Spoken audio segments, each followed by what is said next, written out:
Race fans, are you ready? It is time. Moxie Media Promotions coming to you live on Spreaker Radio from the AAMCO Total Car Care Studio. It is West Coast Wide Open coming at you right now.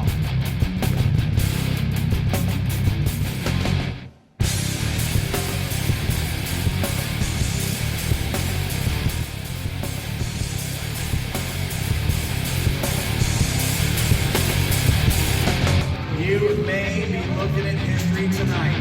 I'm empty-handed after everything's landed. I'll be the last one standing from the first round. It's the fighting if you're in it. It's going to get ugly just as soon as we begin until the last round. Left and right, I'm empty-handed after everything's landed. I'll be the last one standing. All right, another episode of West Coast Wide Open coming to you from the studio, and we have got the whole crew in here tonight. It is the first time that's ever happened. I mean, we truly have the entire crew together in the studio, and mics are an issue right now. We don't have enough mics for everybody gathered around this table, but it's going to be a good time. I promise you that.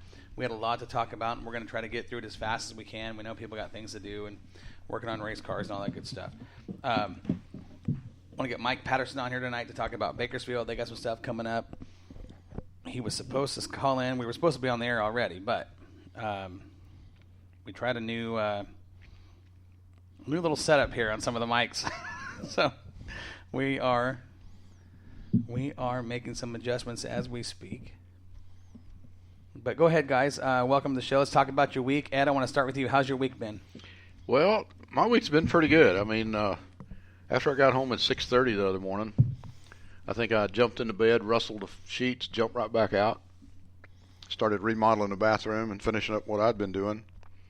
And then Monday, I started working on the video that we produced for Roger's. Great response on the Roger Houghton Shield tribute video. 3,700 and just a little. It didn't take long to hit 3,700. Right. Yeah, and I was pretty pleased with it.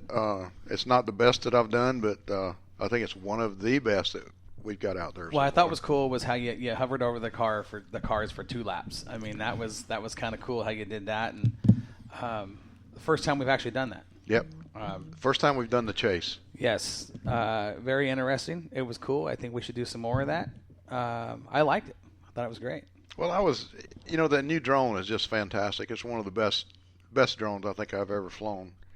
And the good thing about it, I had it in what I call the OK mode, not the super sport mode, but I had it in the OK mode, and I was flying about 35, 36 miles an hour at times.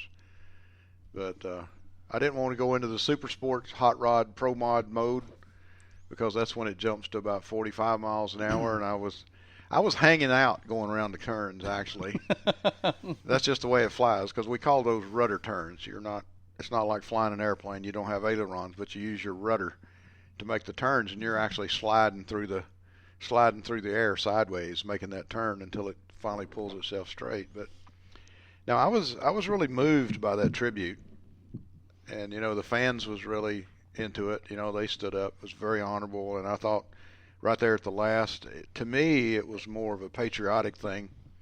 Sure. And when I went down the back straight for the last time before we faded off, I tried to make sure and get those fans over there on the pit side, standing up against the wall as the car went by, and then let the other cars come under me, and Mm-hmm. and I tried to plan that as it was going around. It was going through my mind of what I wanted to see, and it actually came to fruition, and I was pretty happy with it. So yeah, that was great. And here's the thing about that tribute: none of us knew Roger, so when you don't know somebody, you've got to do some research and get your facts. Yep. Okay. Never got to meet Roger. Talked with a lot of racers. Actually made contact with his family during the week on the phone. Got the info we needed to make a proper tribute to him through words on the PA. I think we did a good job. We got a lot of people that said, hey, great job. That's hard to do when you don't know somebody. It was a challenge. Thank goodness for the few drivers that gave us some info. Don Martin at Southern Oregon Speedway and his nephew, Steven, actually. I got a message out there to him. He actually called me on the phone. We had a great conversation about who he was, some of his hobbies, and we kind of got to put that in there. I thought it was. I think you're right. It was patriotic. Very hard to do though when you don't know somebody, because you don't want to pretend like you do. You don't want to say something that's not true, and you want to be honest. And it's a tough combination because you're talking about somebody or something you don't know.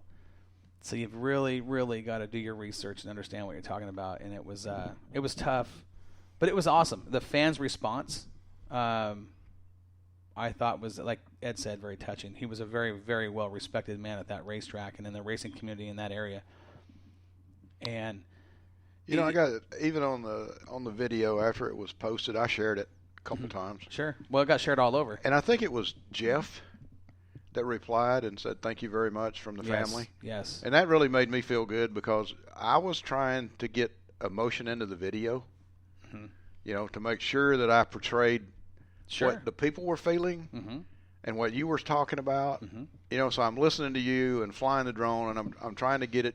And I was in the groove. I mean, I heard what was going on, and I just tried to portray that tribute the best I could. You know, it's kind of like an artist. Sure. You know, you start out, you know what you want to paint, but it doesn't always come out the way you wanted it to. But I think that I got goosebumps on that one. I'm watching it now again. You know? Yeah. But I mean, the way, you know, the way I went down and focused on the family car to begin with. Yeah. And got a shot of them and come up over the top and then went down all the racers. And, you know, I got a lot of feedback from the racers that I went over them. They loved it.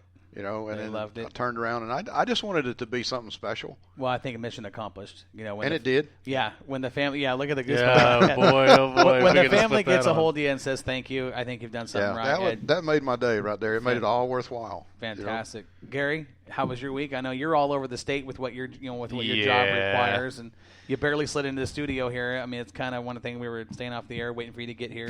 Thanks. Driving in from Grants Pass today, so Yeah. man. Other than that, how's your week been? Busy. Yeah. It's just been busy. I'm all over the place, like you said. Well, for those that don't know Gary, he's in the pool industry. And this is the time of year where everybody's got their issues with pool.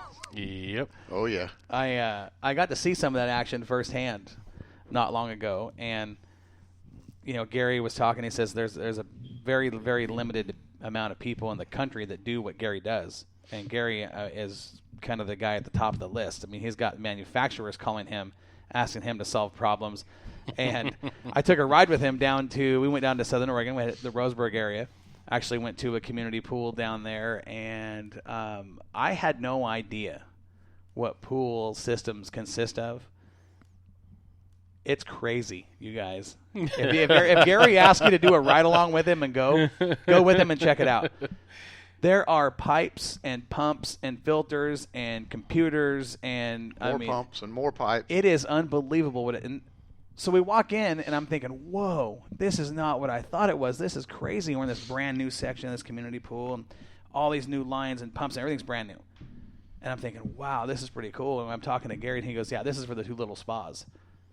I said, what? Yeah. He goes, this is for the 2 little hot tubs above us. I'm going, you're kidding me. He says, no, the pool section's over here, and it Completely different room, and it's the size of a house, a giant house. and it was full. Yeah. I mean, I don't know. The engineering that goes into that is crazy, but, you know, what Gary does, he truly is. He's a leader in his industry, and man, it was pretty wild. But I didn't mean to sidetrack, but, you know, I know that you're busy. I got to see that firsthand, and I just kind of did my best to stay out of the way. Yeah, no, it is our busy time of year, and usually up through about 4th of July when people finally get all their pools up and running, things are good. But it's when you're commissioning brand new facilities, starting them up like this was a fresh startup. This was the first time all the systems were turned on, and you're checking to make sure that all the checks and balances and all your chemical automation systems are running. So that was the interesting part of, you know, being able to show you some of that. So let me ask you a question. Yeah. That pool that we were at, Mm-hmm. that system that you were working on, put a dollar value on that. Oh, God. You know, to do a renovation like that, and this is an existing setup, they added a couple spas, but I would have to say you're probably in the $2 million range. It's crazy, you guys. And some of the automation systems, I mean, I was able to, you can log on to it from your telephone. You can log on to it from your computer. you Yeah, can he was look at all actually your graphs controlling and the charts. system from his phone. He was making adjustments on the system with his phone. I was going, wow. It's nuts. easier to do from your phone than it is to do it on the keypad. So I use that as my dashboard when I'm programming those things, because I get to see it real time. Whereas you're pushing a button, you're just looking at an LCD screen. I'd rather look at my dashboard like you would see on your computer, and be able to make all your adjustments and get all your drop down menus. And That sure beats the manual system I had at my pool back in Alabama. That's crazy. So light switches. Yep. very, very busy week for Gary. Nina's our new photographer with Moxie Love Photography. Exciting week for you, I know. It's been a good week. Yeah, good. Yeah. You got a lot of change going on, starting a new job away from your company, One Love Photography. Yes. And you, again, are kind of a big wig at where you're at. I mean, Yeah, I manage a kitchen. yeah, a kitchen that feeds, kitchen. several hundred people a every lot of day. people. Yeah, it's at a facility that Just opened. brand new kitchen just opened. They hired her out of all the people to come in and run it, and I think she's going to keep everybody in line. Anybody that spent a little time around Nina knows she ain't afraid to crack the whip. Didn't I see her on Hell's But Kitchen with a one smile. time? Yeah, she put Chef Ramsay in line. There you go. Yeah, pretty much. New nickname for Nina, it'll be Thumper, because Thumper. she'll thump you on the head. if She you- will too. She hit you with the lens. In Did a you- nice way, though. Did you find the missing lens? I did find the missing lens. Thank I God. did have a small heart attack, although we did get in at 6:30 in the morning, so I wasn't really thinking straight. Yeah, that was a.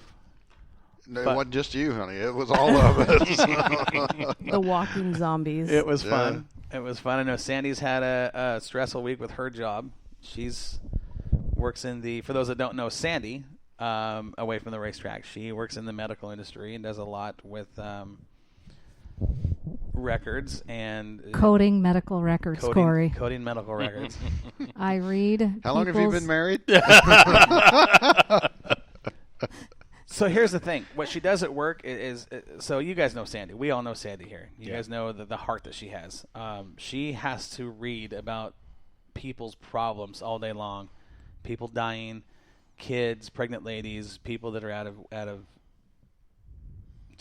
good health. And today she had one of those deals that It affected was her. just a day. It was just Yeah. a day where there's just a lot of sick people right now. And But- when you deal with young people that are dying, old people that are dying, people that don't take care of themselves. Right. Take care of yourself and don't drink and smoke and do drugs, basically. Otherwise, I'm going to read about all of your ills. But no, seriously, I just read. When you read somebody's medical record, you are reading their life story. And it can be sad, but it can be happy as well. I do a lot of OB stuff, so I get to see the happy babies being born as well. So there's some good stuff as also. But yeah, this week was tough. Yeah. Tough. It's kind of nice just to relax with all you guys and just take a nice big breath. I like it. It's been a wild week, and it's only Wednesday, you guys. I know. We got Yeah. one more person on our crew for a lot of the new. We've had a lot of new listeners on the show. We do have one more person on the crew sitting over here to my left, Dave Stahl, the owner of Northwest Trucking Academy. And I want to introduce Dave. Let me get the mic over here to him. If he can. Man, it's all kinds of chaos in the studio tonight. Hold on, Dave. Mic's coming. Just wait till we go live with the video. Yeah. Oh, yeah. Yeah. I'm waiting for that day. I'm waiting for the contract Gary's talking about getting us on reality TV. So, Dave, owner of Northwest Trucking Academy. I know that you've got some things going on. It's that time of year where you're busy and insurance is due, and you got new students coming and funding for these guys. Is you're kind of at that fiscal year. It's been a tough week for you. Yeah, it's a pretty big challenge. When you work with the state, it's always a challenge. It's they give you part of it, and you got to just deal with the rest, and you have to carry them. So, but I've had a couple of the race car drivers come to my school, and the biggest problem with them is they're real good at turning left. And they watch the trailer going left. You get them to turn right, forget it. Yeah, it's over. It's over. So, Dave, I want to give a special shout out to you because you and your school, Northwest Trucking Academy, actually helps with the late model purse at Southern Oregon Speedway, and I know that ownership and management appreciates that, and I know the racers certainly appreciating what you're doing for those guys to support that division. Awesome deal. Throw the bonus money in there to help get the purse where it needs to be, and every little dollar